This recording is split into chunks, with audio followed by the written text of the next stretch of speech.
在纪念六四天安门事件30周年之际，法国国际广播电台推出借珍贵录音制作的视频，介绍2010年中国北大、清华等著名学府的学者在布鲁塞尔中欧文化高峰论坛上就六四议题与西方学者们的一次交锋。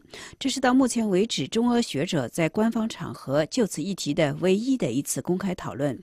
2010年10月6日，在时任中国总理温家宝的倡议下，首届中欧文化高峰论坛在布鲁塞尔举行。中国总理温家宝与欧盟委员会主席巴罗佐先后在开幕式上发表了演讲，凸显中欧双方对中欧高层文化论坛的高度重视。中国驻欧盟使馆以及欧盟的官员自始自终参与了会议并介入会议的讨论。讨论直接用英文进行。虽然在官方主导的论坛上，六四事件应该是一个避之不及的话题，但是与会的斯洛伐克著名汉学家马利安·高利克因反感中方代表尤其是北京大学潘维教授不断赞赏中国模式而打破禁区，提出了六四事件这个敏感的话题，促使中国学者首次在公开场合就六四天安门惨案做出各自的表态。以下是会议现场的完整录音。 Professor Panwei,Do you think that the one-party system is the best for China, but it is not good for the most developed countries of the world, in America, in Europe, and in part of Asia? That's the first question. The second question, what do you think about the fire to kill order on the young students on Tiananmen in 1989? The third question is, what do you think about the Chinese army who were prepared to kill their Chinese brothers and sisters? It is that compatible with the principle of Mingpan?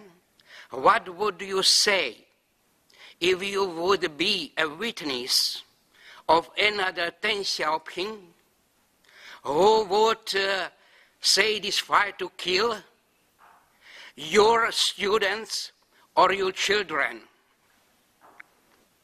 Excuse me. What I am saying that most of our European and American sinologists will say, but they do not dare. In my age, I dare everything.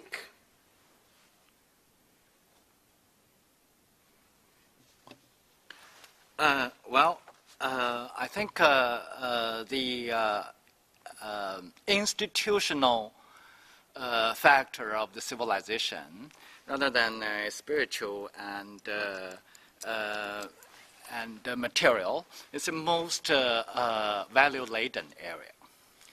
And that's why I'm also here for cooperation and to illustrate, not to teach, okay, and my understanding of an institutional arrangement.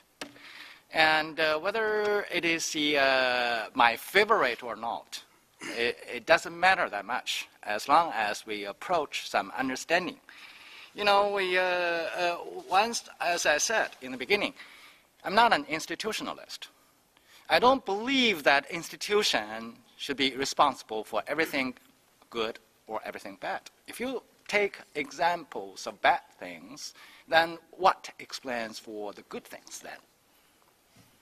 And what happened in the former Soviet Union, after the collapse of the Communist Party, you could surely blame everything bad for the Communist Party. But then, after the collapse of Communist Party on the former Soviet territory, more than 1 million people died. And how about this current contemporary institutional arrangement in the most advanced countries in the world, where might be responsible for millions of deaths in Afghanistan and Iraq? Whom to blame then? So for this, I wouldn't pick up a few things just to say whether, but for me, it is to explain why this system has sustained for such a long time. It's a system, as it is. For raising this very sensitive question about Zhong Force in 1989, I'd like to respond by telling you my personal feelings in 1989. At that time, I was doing my PhD at the University of Chicago. I was very sympathetic to the students at the Tiananmen Square. But one night, I was watching, in the middle of this demonstration, U.S. TV debate. One of the guests is Dr. Henry Kissinger. And he said, to the great surprise, it's a great surprise to me, he thinks that no government should tolerate students or any other people to occupy the center of the city for like more than 1 month. And he drew analogy with the incident in the U.S. in 1932. I have never heard of this incident. It's called Bounty's War. Bounty's War. What was this? Is that after the ending of the First World War in 1918, the U.S. soldiers who are retired from the army was promised a national debt, like called a bounty, and they were able to receive it after 40 years because those soldiers, after the First World War, is in their 20s. But given the Great Depression in 1929, these American former soldiers demand the early payment of this national debt, the national so-called bounties. But the President Hoover refused. So those soldiers and their family occupy the Capitol, the area in front of Capitol for more than 1 month. And General MacArthur and his junior officer at that time, General Eisenhower, was giving advice to President Hoover. And General Eisenhower was more sympathetic to the former soldiers and their family. But General MacArthur argues strongly that those soldiers are actually manipulated by the American Communist Party, therefore should be repressed forcefully. And in the end, General MacArthur, who is a senior officer, persuaded President Hoover to send troops and a tank to clear the square before the Capitol. And up until this day, there are debates about how many people died there. Some people say 20, some people say 30, because they lived their whole family more than 1 month. But when I hear Dr. Kissinger mention this, I was quite angry at him. At that time, I tried to go to the library to find the books about this. It's quite difficult for me to find, but finally, because at that time there was no internet, it's not possible easily to, like today, if you go to the internet to search, Google the Bounty War, you will find the whole story very easily today. But in 1989, I searched the library for several days to find this information. But interesting to me is that actually no my American friends, I have been living in the US for 17 years, but no single American friend I met know about this story, except maybe the professional historians. I mean, certainly, I mentioned this is after like 20 years. It's not a justification to just use this simple analogy to justify what has happened in the Tiananmen Square. But I just try to, I think, honestly reflect a kind of internal passage of, like maybe the internal struggle in my thought and how to think about all these things. And so I started to study the Western constitutional history more carefully. And one of the interesting lessons I learned is that in the 1836, U.S. Constitution, U.S. Congress passed a resolution, so-called gag rule, means the closing your mouth, the so-called gag rule. This gag rule basically says whoever proposes a resolution in the Congress to abolish slavery, this resolution should be immediately put into the desk, not to be discussed in the floor of the Congress. And even President, at that time not President, even Lincoln, Abraham Lincoln at that time as a congressman, voted in support of this gag rule. So it means that people who vote to support a gag rule are not necessarily morally support slavery, but as Lincoln at that time think by postponing a very sensitive issue to a later state, we may create a condition that the solution to this sensitive issue become mature. And so what happens certainly, so everything is contingent. In the case of U.S. slavery, so after 20 years, Lincoln became the great liberator of the slavery. And so because in between these 20 years, the situation didn't improve. So Lincoln's support for the gag rule in 1836 is not absolute, is not unconditional, it's a contingent one. But if the situation improves, then maybe his support of gag rule in 1836 was justified. And so this brings me finally to the great German philosopher Nietzsche in his small book, Use and Abuse of History. He mentioned both for individual and for a nation, sometimes it is good to have what he called active animosity, 积极健忘, active forgetting. Because if you touch your wound all the time, it may not be good for you.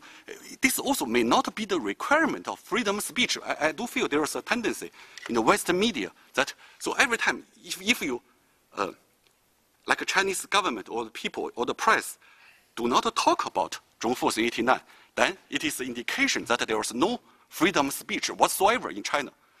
But I think this is an oversimplification of the freedom of speech. We should make a distinction between the gag rule and freedom of speech. But everything is conditioned. This is not unconditional justification or apology, what I was saying. But I just want to bring this very complicated issue. But this finally, maybe just allow me to say one last word. I feel that the whole dialogue cannot go deep enough if we, our Western friend, do not appreciate the whole last 100 years in Chinese history is extremely turmoil. And in the last 100 years, basically China tried to solve the problem facing the Western countries in last 300 years. So, okay, so I will stop like this. Thank you.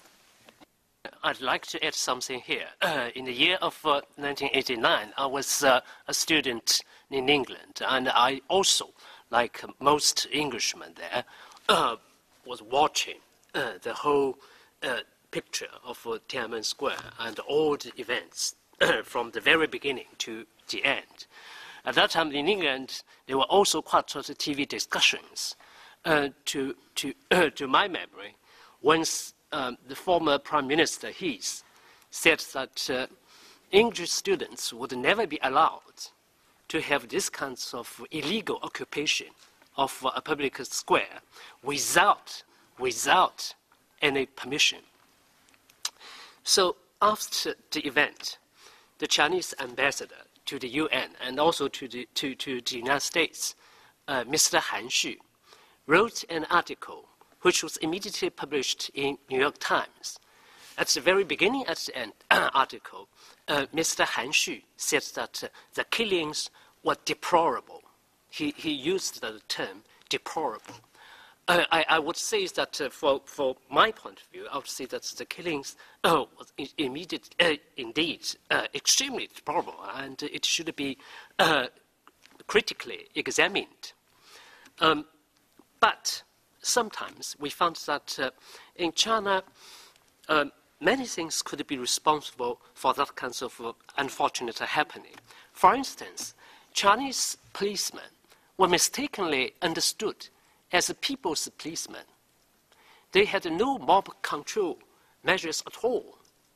So when we were watching Western policemen, try to handle illegal demonstrations, we found that they were properly armed, but not in China. In China, we would call policemen people's police force. So they should not take any radical measures when there are illegal activities taking place. So nowadays, I think that Chinese understanding of the term police have already radically changed. We have already adopted a kind of Western system. And on the other hand, I should also say that the whole event was extremely complicated. According to a witness report from the United States, that report was published in the Times. That witness, I suppose he was an American, he said that the first killed and wounded was soldier. So it makes things more difficult. Later on, I would say that in China, it is still deplorable that there were no open discussions about all the details in the whole process. Perhaps just as Professor Cui Ziyuan said that it's kind of something that for the moment, for the time being, we would still keep it quiet. But sooner or later, we will have more and more open discussions. And how to handle these kinds of things. The government was obviously extremely immature and inexperienced. And sometimes some young soldiers, they could lose their control totally. It's something that deep in our heart, we all feel very, very sad. And it also reminds us, how should we regard Chinese laws? Because when we are talking about the idea of liberty, we also have to connect the idea of liberty with the idea of rule of law. Lincoln once said that we must respect laws when we are asking for rights, because even they are bad laws, so we should try to abolish these bad laws with legal means. Otherwise, if we use illegal means, then we'll find that things would perpetuate themselves again and again. There would be no end of it. So Lincoln would suggest a kind of gradual effort organized to change the laws. So I would say that any suggestions to change these kinds of laws would be most welcome. But if you try to adopt radically violent activities, that would lead to disaster. So there are still quite a lot of lessons for us to learn. I myself, I would say that we'd like to critically examine all the process, and sooner or later there will be kinds of open discussion. From the beginning of the June to the June 5th in the morning. And actually it showed in the square itself, which I then interviewed also many at that time students in the square too, which also supported this sort of TV documentary. Actually, no one really was killed in the square. Precisely because of the release of this, and someone in the US nowadays wanted to actually accuse of some of the leaders in the square who escaped later to the US and told the media again that say the army killed students, which was not really true. This is one case. Second, about your third question of Taiwan. Actually, since 1949, and also true since 1979, the two sides, mainland and Taiwan, had no voluntary confrontations, military confrontations. And China is one of the nation states which has not finished its nation building in terms of unification. And Taiwan authority, until now, either under Chiang Kai-shek, Chiang Ching-kuo, Li Tenghui, Chen Shui-bian, or Ma Yun-jeou, none of them declared Taiwan is not a part of China yet. And when President Hu Jintao met George W. Bush as President of the United States the first time, when Hu Jintao became the President of China in the UN, and George W. Bush asked Hu Jintao about the same question, your first question. What is your political system? How do you think your political system? Hu Jintao immediately replied, nothing is perfect in the world. We are improving our system. But there are two indicators which Hu Jintao said, I think we should bear in mind. One is if one system can improve the country's social, economic, and cultural development. Second, if one system can get the majority's support, then that system at least is workable. But of course, everyone knows nothing is perfect. And all Chinese know China is not finished everything yet. As we said, even the modernity itself or modernities are still open for China, for Japan, but also for Europe, other parts of the world.